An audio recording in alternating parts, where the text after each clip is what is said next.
bidding wars, open houses, declined offers, unresponsive agents, a home that you love selling way over asking price.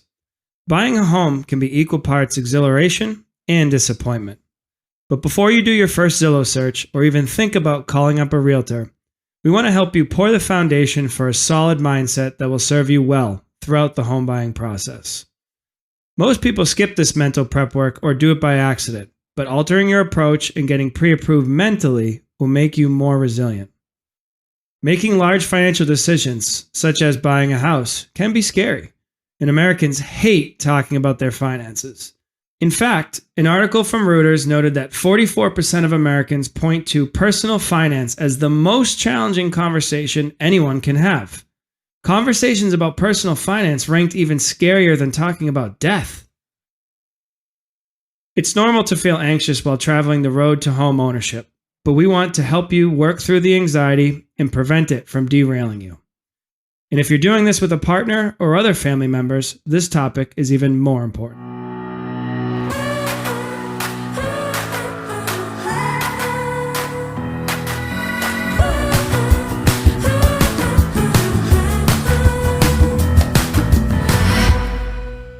Hey, this is Adam with Poli Mortgage Group. And this is Chris with Poli Mortgage Group. Chris, what's an area that people typically overlook when they're starting off with their home buying process? That's a great question. Honestly, there's so much that goes into buying a home. Believe it or not, some of the things we see that can be the most helpful are actually things you can do on your own long before you start working with a mortgage professional or a realtor. And that's kind of that mental side, making sure you kind of know what you're looking for, having some of your personal budgetary conversations, whether you're buying with a spouse or maybe you have some trusted people in your life that can help you understand what you want to be spending on a house. These are things you can do on your own well before you start actually looking for a home. Okay, let's dig into some of these topics a little bit here. You mentioned kind of like the mental prep. How would you describe the mindset that someone that would probably best serve people as they start to think about buying a home? So hopefully optimism is definitely a primary one. This stinks. I have to buy a home. I know that's hard in today's day and age. Obviously, the market is very competitive. And so if you're hearing stories about friends or peers who are out buying homes and all you're hearing about is because people like to talk about the negative, right? I mean, let's face it, human beings tend to go that way. And so it's like, you feel like all you're hearing about is over asking offers and challenges and all these things. But at the end of the day, it's an exciting time. So first and foremost, try and put yourself in a positive frame of mind and just know that if it's something you really want, you can achieve it. It's easier for some than others at the outset. There may be more work required, but try and be positive and say, okay, this is something I can do. I need to work with the right people, but ultimately, this is something that I can achieve if I really want.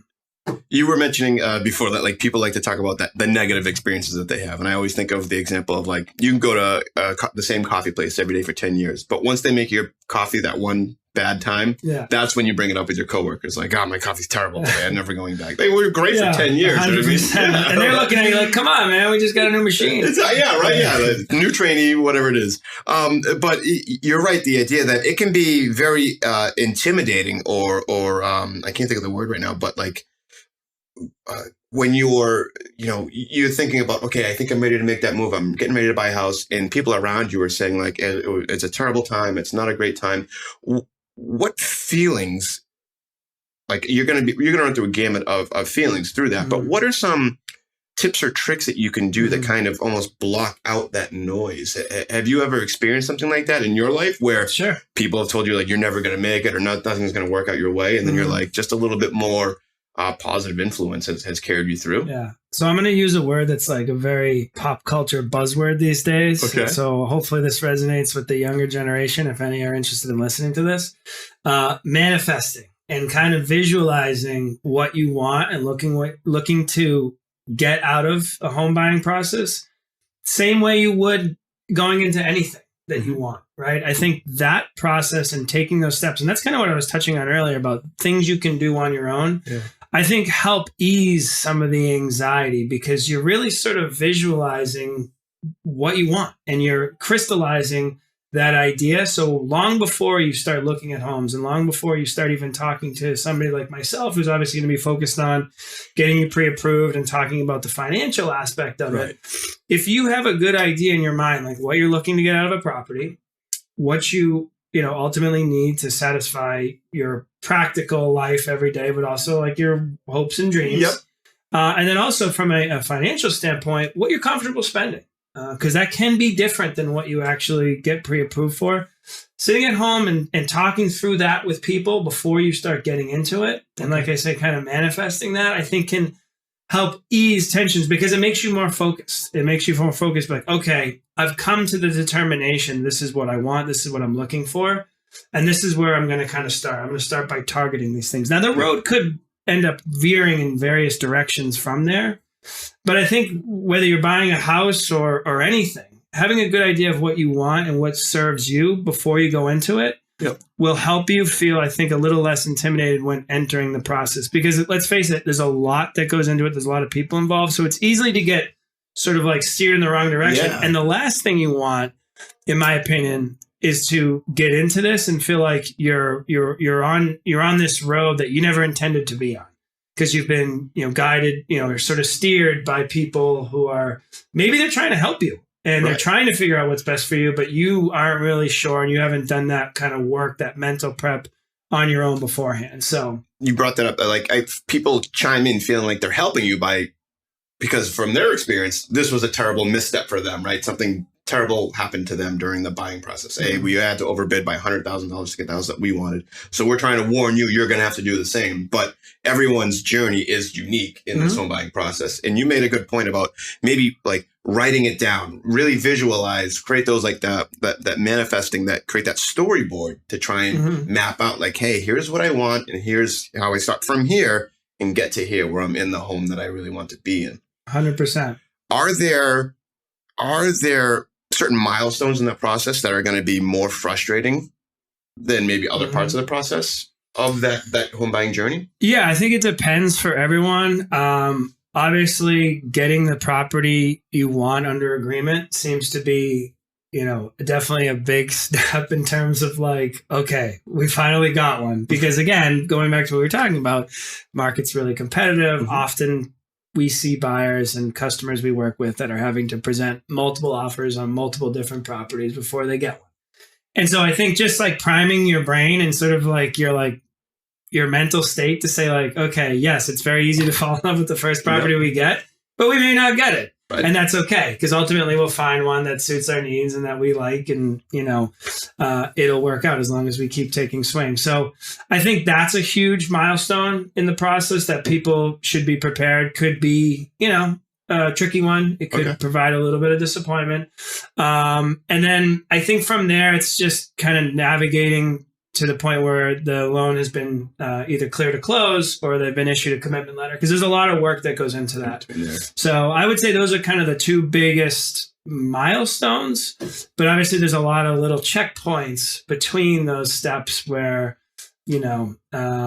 there's a lot of work that needs to be done, a lot of documents that need to be gathered, there's a lot of different people involved, there's information going back and forth. So it's a lot. And I think, this goes back to making sure you really have a good team. And I've mentioned this a number of times, but having a good team that can kind of keep you apprised. So these bigger events kind of feel like you're working your way towards those in a pragmatic, sort of manner, and that the people involved are keeping you apprised of how close you're getting to those milestones. I like that. You've mentioned a few like feelings. I'm thinking of like, it could feel daunting, right? That the back and forth with maybe underwriting or an appraiser or something like that, or frustrated because you've put in, 30, 40 offers on houses and you finally got one accepted and you think it's a there. 30's a lot. That's a committed person. Either that or they're going to start bumping up the offer price a little bit. But like, there might be situations where you think you have the house under agreement, and let's say you have an inspection done and you realize, because people tend to buy with emotion and then justify with logic afterwards. So you feel like, I finally got my offer accepted. This is the house. And you might have an inspection go, and the inspector might say like, you might not want this house. Or here's a bunch of things that are wrong. But if you have the blinders on and you're not listening to a team, or you're not mentally prepared to walk away from a deal, you could essentially, or you could potentially be in a situation worse off than you were when you started your home buying process, right? Sure. Yeah, definitely. And I think, the inspection, ironically, is one of those pieces that have become sort of like a luxury. If you're able to get an offer accepted that has an inspection contingency, it seems like those are getting waived left and right. But definitely, even if you are deciding to waive that, that's a personal decision. And again, I would say make sure you're well aware of what the risks are, if that's something you do. And that's all mental prep work that you can kind of do before. Like, hey, am I prepared to take on something that may need a little work and I'm not going to have an inspection? Right. So yeah, all those little things I think go a long way in terms of ensuring you feel the least anxious and sort of overwhelmed as the process goes along. And I think a lot of that work can be done beforehand, but also asking people who have done it or work in the industry, what should I be thinking about? Because a big problem is and what it can actually create, I think, more sort of emotional instability is you don't know what you don't know. Right. And if you're sitting there thinking hey, okay, I'm very clear on what my personal budget is. I know what I want my kitchen to look like. But what am I missing here? And that can almost create a bigger mental void and sort of feel okay, now I'm not sure where to go. You get anxious, because like you said, the unknown. You don't know what you don't know, or you know that you don't know something, and that makes you more anxious because you're afraid that you're going to miss out on something, or that something big is going to come up after you've already closed on the house. Mm-hmm. So we kind of were just touching upon this, right? Where people typically struggle in the process. Is there one part in particular that you're like, hey, if you're just starting your journey right now, be prepared for blank, because that might be a hurdle that you have to overcome? I think it's first steps first. Make sure you're comfortable with your pre-approval and your numbers. I think ultimately, once you've done sort of the pre-work we talked about, and really getting crystal clear on what you want and what you're comfortable with, I think getting pre-approved and understanding the numbers, in my experience, obviously I'm looking at it from the mortgage side of things, so that we could have a real estate agent in your chair giving a slightly different answer. Okay. But I think at the end of the day, this is a big financial transaction. And I think, like we said in the open to this episode, people don't like talking about their finances. It's intimidating, it's scary, and oftentimes they have preconceived notions that are, misinformed. Right. And so I think having that conversation, talking to somebody, really understanding the numbers, because that's probably the least publicized part of the conversation. There's no shows on HGTV about mortgage pre-approvals. Okay, there's plenty about redesigning your bathroom and your kitchen, but there's none about if I buy a condo, what should my HOA cost? What should my if I put less than 20% down, what is mortgage insurance going to cost me? What's my credit report look like? So just having a good understanding of these things, I think, is probably the number one place where we feel like anybody that came into the process and Chris, we're feeling a little overwhelmed, or once they have that information, even if it's not always the most positive information, it gives us a place to operate from at least an informed position. And from there, then you know where to go. You made a good point here. People in the industry, they're not here to judge you because of whatever your finances or what your situation is. They just need to know that information to help steer you into your best possible situation for whatever that is. So there's no shame in not knowing or not understanding what some of the acronyms you just said were. That's what we're here for. Exactly. And at the end of the day, honestly, in my 15 years of experience in this business, the most rewarding situations were the ones where you started working with someone that, maybe didn't quite qualify, or maybe didn't qualify for the house that really they needed. And you were able to lay the groundwork, build that roadmap, that plan that would allow them to get there.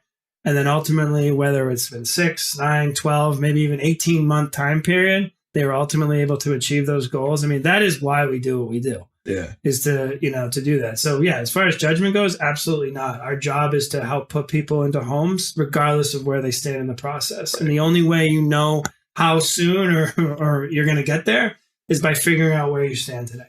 Perfect. We've been talking about this as if we're only one person is going through this process. What happens if you are part of like a family? You are, you have a significant other or other family members that are involved in this buying process. How does that change your perception and how you approach this? So often when there's multiple buyers, it's people who are either dating or married or spouses of. But you do see people buying with non-occupant co-buyers. It could be a family, a co-signer, a family member, or a close friend. Yep. Typically what we see, let me break this down in a couple different ways. So I do think it's very important for everybody involved in the transaction to be, involved at the beginning. And by involved in the transaction, meaning they're going to be an applicant.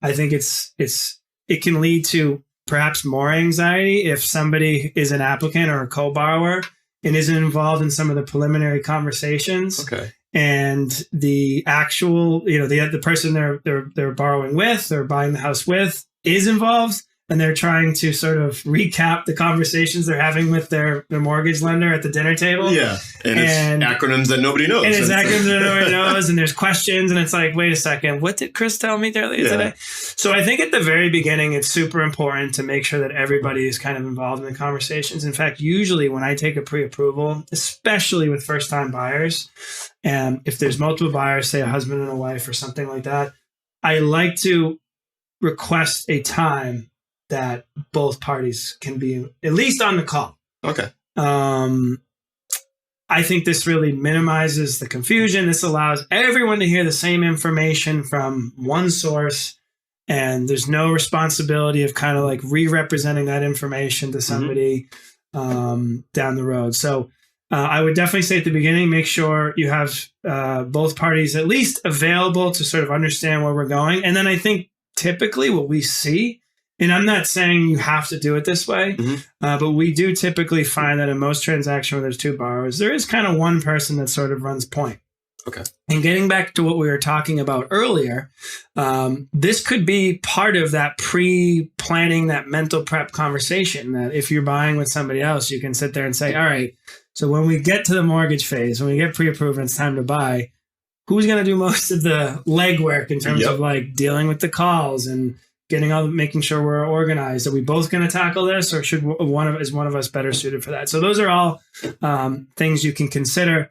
But again, I think the big thing is at the beginning, having both people involved. Yeah. Is there any mental prep that the two parties should do separately before they start that process? Like not only agreeing on the project management side of like, hey, I'm going to have to follow up with A, B, and C, but like, I really love red houses, they really love brown houses, and we both really hate greenhouses. Like, does any of that really, I mean, obviously it matters because you're going to start seeing houses and that's going to come out sooner or later. But is there any tips or tricks that you think that should be discussed before they even start that pre-approval and open house journey? I think that it's actually extra important for when you have two people, especially if they aren't 100% sure what they want and they have, they differ in what they're looking for. I think that's where it becomes especially important to start, creating some compromises. Like if one likes red and one likes brown, what's red and brown mixed? Orange? Maybe go with an orange house. Like a nice rust color. So I think that's where it becomes especially important to spend that time and having those conversations before. And like, all right, you really want this? Well, then I really want that. Or finding a compromise. Because again, in this market, especially where we're still seeing, houses not quite as much as we were. So it's definitely starting to soften a little bit. Yep. And I think there's more opportunities for buyers now, which I'm happy to see. But still, with certain properties, the market can still be very competitive. And especially for someone that's been at this for a little while, maybe lost out on some offers, you want to really be ready. Right. When that property comes up. So you want to be prepared, what you're willing to concede, what you're not, and have, again, a really good idea of what you're looking for. And so I think when you have a second person involved or a third person involved, that becomes even more important. So you're not really kind of figuring it out on the fly. You're doing that beforehand. When you start to involve more people, does the emotional side of things overtake the idea of, hey, this is an investment, or should property even be considered an investment in and of itself? Or is it more of an emotional journey for people buying a home? I think home buying is an emotional journey no matter what. There's so many things that come along with owning a home. We talked a lot today about the process of buying a home and the frustrations that can happen. But ultimately, why do we do it? because we're looking for a place to live. And for many of us, it's to create memories with friends, to perhaps start a family, raise a family in. Yep. So there's a lot of emotion that goes into owning a home. The process, it is what it is. And hopefully with the right team, you're able to make that as smooth as possible. And some of these things that we talked about aren't even relevant to you. But the whole goal is that those amazing things that you get. And being a large financial transaction in the nature of just the housing market, do I consider owning a home an investment? Absolutely. Okay. It's an asset that can appreciate. It can also depreciate. So there's an implied risk. I think the return isn't necessarily always measured in a monetary gain. Nice. And that's where home ownership as an investment is a little bit different than your black and white buying a stock or a bond or something like that. It's not exactly the same. And what I mean by that is just the things that I pointed out. Right. All that you get that is not financially related from owning a home, the memories, the time spent, the comfort of having something to call your own. So do I consider an investment? Absolutely. But I can't put my daughter to bed in my shares of Apple stock. Exactly. Yeah, exactly. You can't have your buddies over for the football game on a municipal bond either. Yeah, those I bonds. Doesn't work that way. I mean, you could try. It might be a little tricky. All right. So is there anything else here that would be helpful for people to hear if they're in those early days of buying a home? I think we covered a lot in this episode right here, but I think we touched on most of it. I think it really depends on where you are. I mean, often, a lot of people kind of know what they want. Yep. And, then now it's time to really start getting into the nitty gritty and figuring out your numbers. But I would say regardless of where you are in the process, just getting back to what I said, realizing this is supposed to be fun. It's supposed to be rewarding. There are really good people out there that are going to take really good care of you. Yep. And I think you make their job a lot easier. Not that it's your job to make it easy on them, but I think everybody benefits when, again, going back to what we kind of focused on all this entire episode, which is be clear on what you're looking for. At least have a good idea, and then let that person backfill where there may be gaps. I love it. For the next episode, let's talk about those goals. Like, what are the reasons that they're buying the home, what you're hoping to accomplish, and maybe break down some of those acronyms. And then we can start to get into future episodes, getting into a little bit more of how they come into play as you go through that home buying process. Yeah, that's great. I mean, there's a lot of information here. We could fill up endless amounts of episode going over it, but I think there's definitely stuff that'll be worth touching on. And so next episode will be great. Perfect. So we'll do that then. So if you haven't already subscribed yet, head over to theroadhomepodcast.com and do that now for future episodes. Until next time, take care. See ya.